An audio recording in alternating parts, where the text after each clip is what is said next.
الحمدللہ رب العالمین والصلاة والسلام علی سید الانبیاء والمرسلین وعلی آلہ واصحابہ اجمعین۔ میں مولوی صدیق اکبر، یوٹیوب چینل اسرا ٹی وی سے۔ سید محمدی قدس اللہ سرہ ابن سید بدیع الدین عرف سید نتھا بن سید تاج الدین حجرہ نشین قدس اللہ سرہ بلگرامی، تحصیل علوم ظاہری و تکمیل ملکات باطنی کے بعد شاہ عالم بہادر شاہ ابن سلطان عالمگیر رحمہ اللہ کی رفاقت اختیار کی۔ شاہ عالم آپ کا بہت زیادہ احترام کرتا تھا۔ ایک مرتبہ خلوت میں شاہ عالم بادشاہ سے باتیں ہو رہی تھی۔ آپ نے اثناء کلام میں بادشاہ کے زانوں پر بے تکلفی سے ہاتھ رکھ دیا۔ ناظر مجلس جو موجود تھا اس نے تنبیہ کی کہ بادشاہ کے ساتھ گفتگو کے وقت یہ بے تکلفی خلاف ادب ہے۔ بادشاہ نے ناظر کو منع فرمایا کہ اہل اللہ کی شان جدا ہے۔ بقول مولانا آزاد، بسیار عالی مشرب بلند حوصلہ بود و قوت باطن بدرجہ کمال داشت، ہر صاحب دلی کے باء و بر میں خورد متی و منقاد میں گشت۔ 1130 ہجری میں آپ کی وفات ہوئی، بلگرام میں مزار ہے۔ شیخ غلام نقشبند لکھنوی قدس اللہ سرہ بقول علامہ آزاد بلگرامی، علامہ ایست جامع عجائب و غرائب علوم و خدا را سیست، خازن اسرار معلوم و مکتوم، وطن اصلی قصبہ کھوسی، ضلع جونپور۔ والد ماجد شیخ عطا اللہ نے حضرت شاہ نقشبند کے روحانی اشارے کے بموجب غلام نقشبند نام رکھا۔ میر محمد شفیع صاحب قدس اللہ سرہ العزیز سے کسب کمالات کیا۔ 18 سال کی عمر میں تحصیل علوم سے فارغ ہو گئے۔ ابتدا میں ایک مرتبہ رسول اللہ صلی اللہ علیہ وسلم کی زیارت سے مشرف ہوئے۔ دیکھا کہ سرور کائنات اپنے دست مبارک سے آپ کی اچکن کے بٹن کھول رہے ہیں۔ فوراً تعبیر ذہن میں آئی کہ علم کے دروازے کھل جائیں گے۔ اسی کی برکت تھی کہ آپ کے علم و تقوی کی شان اس قدر بالا ہوئی کہ خود آپ کے شیخ میر محمد شفیع آپ کا بہت احترام کرتے تھے۔ حتیٰ کہ جب حضرت میر محمد صاحب کی وفات ہوئی تو آپ کے متوسلین نے طے کر لیا کہ حضرت میر محمد شفیع صاحب کو آپ کا جانشین بنایا جائے گا۔ چنانچہ اسی غرض سے آپ کو دہلی سے لکھنؤ بلایا گیا۔ آپ لکھنؤ تشریف لائے، سجادہ خالی تھا۔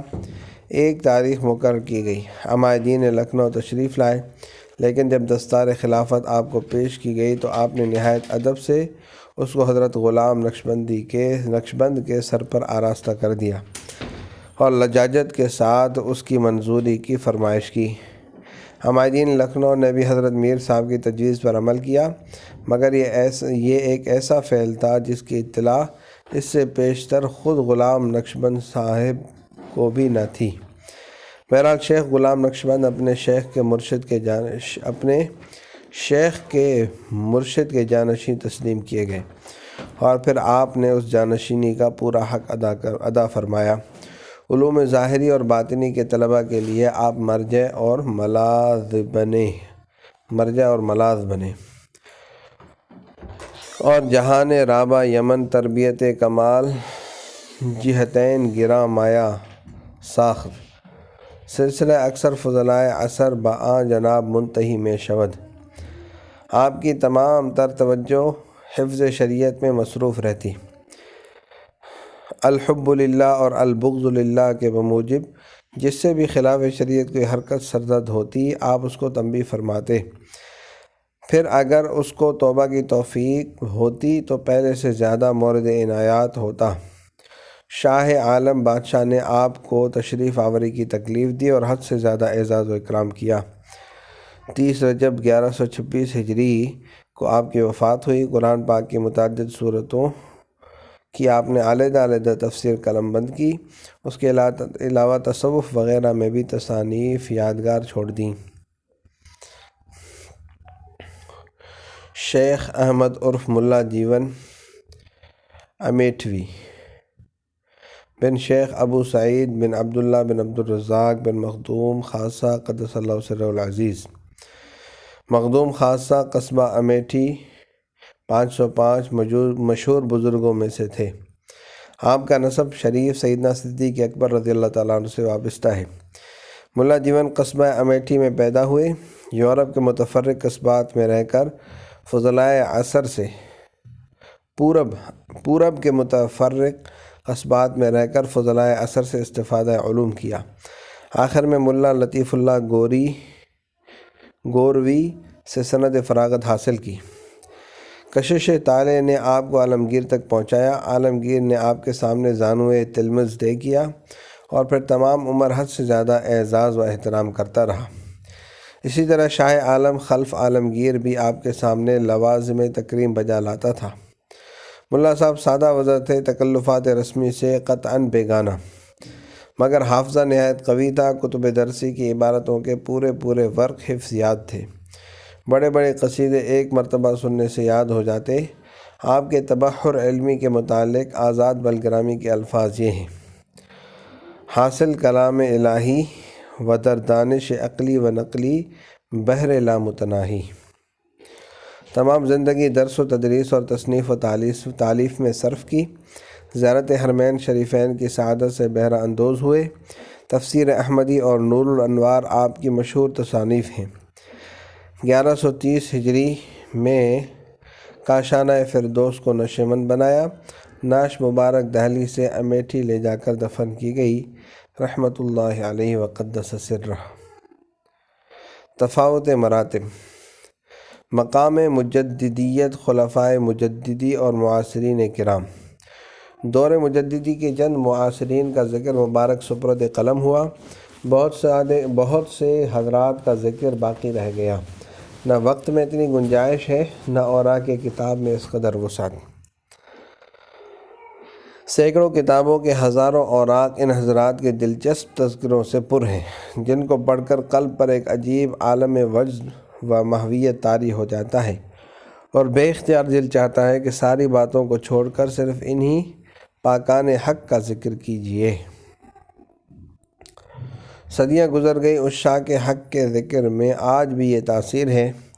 نہیں معلوم ان کی پاک صورتوں اور پاک صحیفوں کی گہرائیوں اور دل ربائیوں کا کیا حال ہوگا۔ جن معاصرین کا ذکر کیا گیا وہ نہایت اجمال کے ساتھ۔ خطرہ ہے کہ ان پاک روحوں کو اس کوتاہ نویسی کی شکایت نہ ہو۔ خیر، یہ تو ایک حقیر تحریر پر بے جا ناز و تخبطر ہے۔ واقعہ تو یہ ہے: من ہیچم و کم زیچ ہم بسیارے و زیچ و کم زہیچ نیاید کارے۔ البتہ ناظرین کو بجا سوال پیدا ہوگا کہ جب ان پاک بازان عشق مولا کی زندگیاں بھی ریاضت، جفاکشی، مجاہدات فی سبیل اللہ، اعلان حق، تلقین و ارشاد وغیرہ وغیرہ کے گلہائے رنگا رنگ سے رشک چمن و گلشن بنی ہوئی ہیں، تو پھر حضرت مجدد صاحب کی اتنی تعریف و توصیف اور مخصوص طور پر آپ کے لیے خطاب مجددیت کا سبب کیا ہے؟ صفحات سابقہ میں لفظ مجدد، معنی مجدد اور ضرورت مجدد پر کافی روشنی ڈالی جا چکی ہے۔ سطور ذیل میں اس مقام و حیثیت کی تشریح منظور ہے جو ایک مجدد کو اپنے اقران و امثال پر ممتاز کر دیتی ہے۔ حقیقت یہ ہے کہ وہ امت خیر الامم جس نے افضل الانبیاء کی دعوت نبوت پر اجابت و قبولیت کی سعادت حاصل کی، اور رب العالمین کے وہ پاک بندے جن کو کتاب الہی کی وراثت کے لیے منتخب کیا گیا، وہ تین طبقوں پر منقسم ہیں۔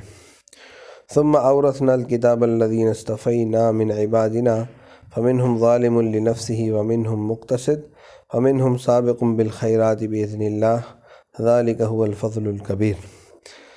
پھر ہم نے اپنے بندوں میں سے جن کو منتخب کر لیا تھا ان کو کتاب کا وارث بنایا، پس کچھ تو ان میں سے اپنے نفس پر ظلم کرنے والے ہیں، حق کے انتخاب کو ادا نہیں کرتے، اور کچھ معتدل ہیں، اور کچھ بندے افعال خیر اور اعمال نیک پر سبقت کرنے والے ہیں۔ اللہ کے حکم سے یہ سبقت اور جھپٹنا ہی فضل کبیر ہے۔ وارثین کتاب کے طبقات ثلاثہ میں یہ تیسرا طبقہ وہ اعلیٰ اور عرفہ طبقہ ہے جو وصول الی الحق ہی پر قانع نہیں ہوتا بلکہ جادائے حق میں سب سے آگے نکل جانا اور بڑھ جانا چاہتا ہے۔ یہی مقام ہے جو ایک دوسری تقسیم میں مرتبہ صالحین سے مرتفع ہو کر مرتبہ شہداء یعنی شاہدین حق تک پہنچتا ہے، اور پھر مرتبہ صدیقیت تک پہنچ کر انسانیت کبریٰ کے آخری نقطہ علو و ارتفاع و مرکز دائرہ نوع انسان و مبدأ کمال و ارتقاء بشری یعنی مقام نبوت سے ملحق ہو جاتا ہے۔ پس کائنات ارضی اور نوع انسانی میں جماعت من انعم اللہ علیہم ان چار قسموں سے باہر نہیں: الذین انعم اللہ علیہم من النبیین والصدیقین والشہداء والصالحین، وہ پاک بندے جن پر خداوند عالم نے انعام فرمایا، یعنی انبیاء، صدیقین، شہداء اور صالحین۔ یہ تو عام طور پر یہ حقیقت واضح فرما دی گئی ہے، ان الذین آمنوا وعملوا الصالحات لہم جنات تجری من تحتها الانہار خالدین فیہا ابدا ذلک الفوز الکبیر۔ جو ایمان لائے اور نیک کام کرتے رہے ان کے لیے وہ جنتیں ہیں جن کے نیچے نہریں چل رہی ہیں، یہ ہمیشہ ہمیشہ انہی باغات میں رہیں گے، یہی ہے فوز کبیر یعنی بہت بڑی کامیابی۔